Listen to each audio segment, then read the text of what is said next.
So Target is up 13%. Should you be buying shares currently? Hey everyone, it's Felix here at FiscalVoyage. Thank you for stopping by. And in this video, we're going to do a stock analysis on Target, look at their earnings report, and determining if you should be buying shares of Target because it's up 13%. But first, before we get started, if you're new to the channel, make sure to hit that subscribe button and check out my free ebook in the description below. 5 steps, 5 quick metrics to look for before spending time in valuing a company. 13.21% for yesterday.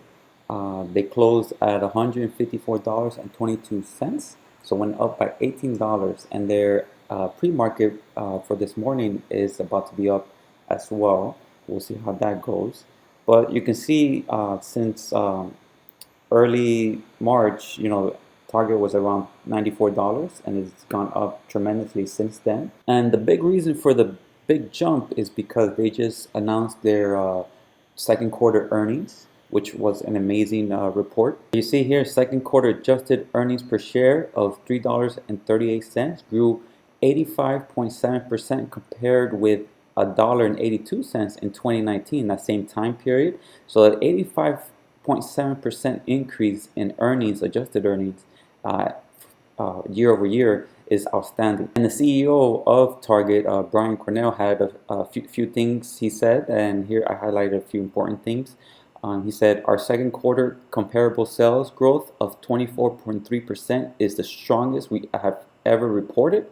And within in-store comp sales growing 10.9% and stores enabling more than 3/4 of Target's digital sales, which rose nearly 200%. And I'm going to go more in detail in this earnings report about some of the things he mentioned here. So Target had an amazing quarter. Some other notes, the company total comparable sales grew 24.3% in the second quarter, reflecting comparable store sales growth of 10.9% and digital sales growth of 195%. That's outstanding, and I'll show you later that in this report. Total revenue of $23 billion grew 24.7% compared with last year, reflecting sales growth of 24.8% and 16.6% increase in other revenues. And we'll go in detail in that as well. But you can see here it had tremendous growth. That's why the price jumped 13%. But we're going to look at later if it's a buy at this price because, should you be buying even after this 13% increase? So we'll look at that shortly after going over the earnings report. So in the shareholder return section, on March 25th, 2020, the company did announce that it was suspending share repurchase activity as a result of the high level of uncertainty in the current environment. They still have it on hold, which is good because I'm going to go over the valuation shortly for Target to see, because I like companies doing share buybacks when the company share price is either fairly valued or even undervalued, not when it's overvalued, but I will go over that shortly. So you see here the operating statement. The sales was 22 million. And last year, August 3rd, or the second quarter of 2019, sales was 18 million, or billion rather. And you see here is an increase of 24.8%. And they also provide 6 months. So for the first 2 quarters of the year, sales for Target has been 42 billion versus 35 billion in the first half of the year of 2019, which is also an increase of 18.2%. So that's tremendous growth there year over year. Net earnings also grew at a high rate, 80.3% year over year for second quarter, and only almost 14% for the first half growth. So net earnings per share also had a tremendous increase. As you can see here, they had $3.38, as we mentioned before, versus the $1.83. And you can see here 84.6% change in quarter to quarter. And for the first half is almost 17% growth. So that's tremendous growth there as well. So let's look at the Target balance sheet. Some things that I noticed was positive. They increased their cash and cash equivalents.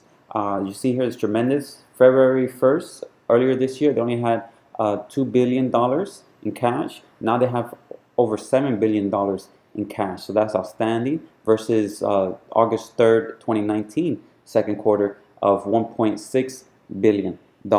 So that's huge difference compared. So cash, they have a lot of cash available. And this cash definitely, you can see later on, with their free cash flow does cover the dividend very nicely. And another thing also here, the inventory. Inventory saw a decrease, so that's positive because that means you're selling a lot of stuff and you need to now replenish that inventory.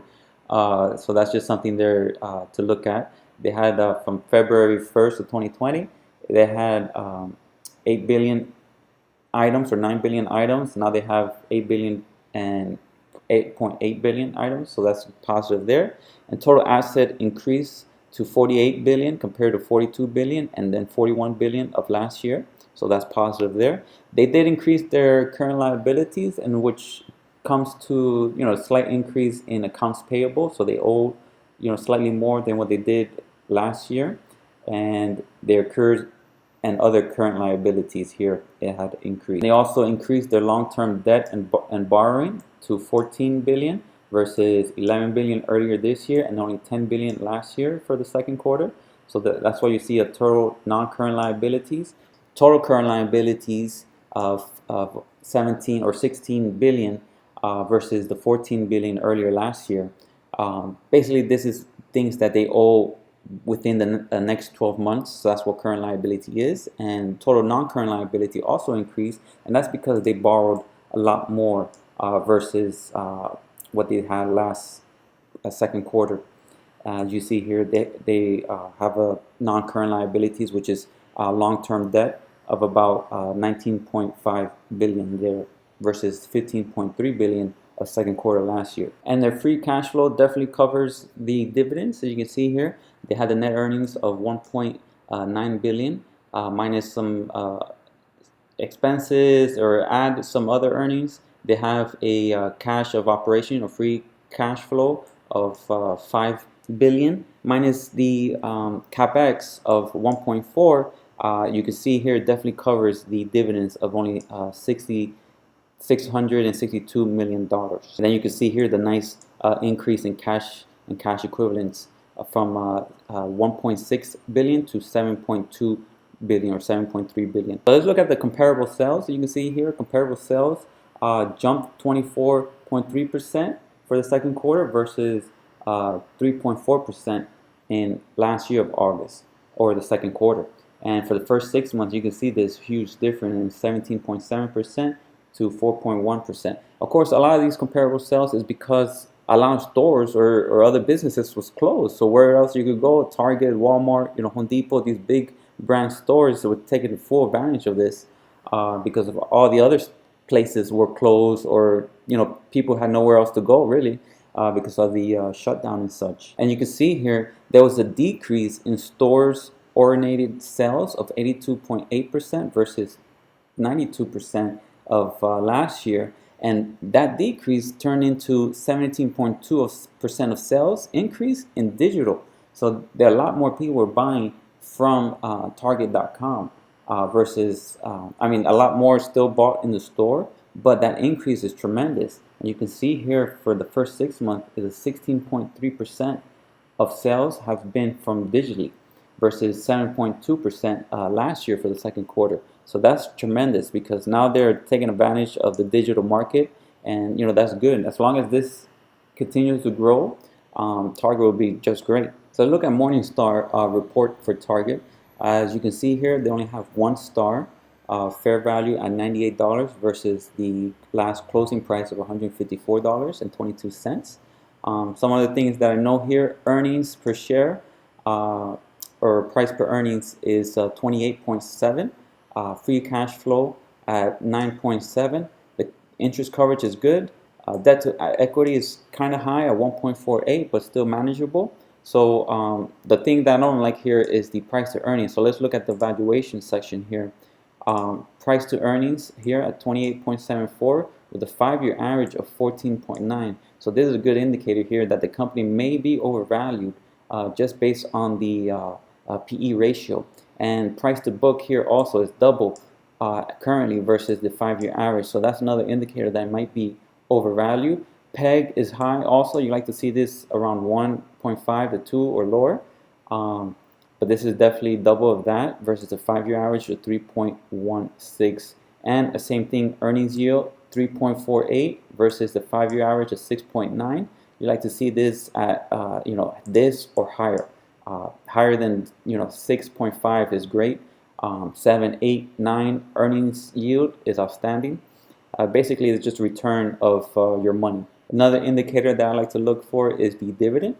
Dividend yield at 1.72 versus the 5-year average of 3.17. Another indicator that the company may be overvalued. So let's go look at the fast graph and see some of the valuation based on the fast graph. So here's the fast graph for Target. Earnings has been growing quite nicely. There's been a few years of downturn. For example, in 2008 and 2009 for the financial crisis, as well as 2014, earnings dropped 27%, but it picked right back up in 2015 at 33%, and then 10% and 7%, and then it dropped slightly, negative 6% for 2018. But as you can see here, the company, for the most part, follows the blue line, which is a normal PE rate multiple of 17.5.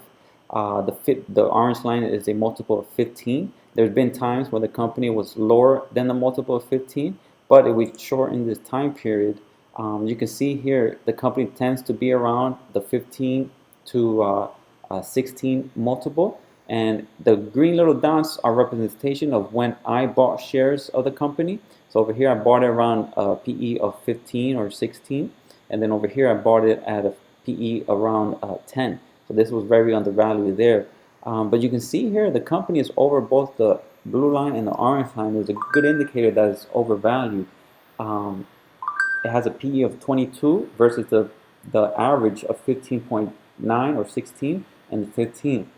So I think if I do this here, which I like to do, a PE anything under 13 I think is a good price for Target. And you can see here there's been times where Target was under a PE of 13. Here in 2018 was a good time to buy. Over here as well in 2011, early 2012, and the same thing in 2017. Those were great buying opportunities for Target.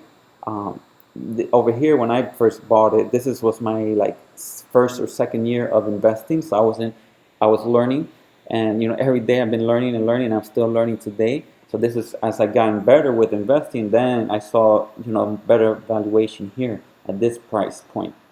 But right now, you can see here Target is extremely high based on the fast graph. Let's look at some analyst scorecard. For you can see the 1-year scorecard is pretty good. Analyst hits it at 58% of the time, and Target beats it 17% of the time.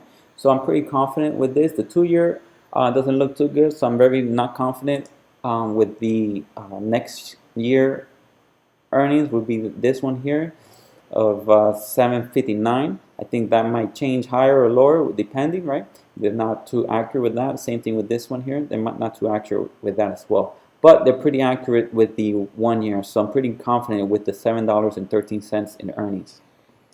But you can see here, if we were to go to a 15 PE multiple, you may have a total annual rate of return of negative 6.5% or total rate of return of negative 15.1%. That's because of the high valuation. That's why it's so important to, before you buy any stock, is to value it, trying to find a fair value price, look at history, where it tends to be, and where you think it should be based on pricing, and then from that, give yourself a safety margin about 10-15%, and buy it in that safety margin area.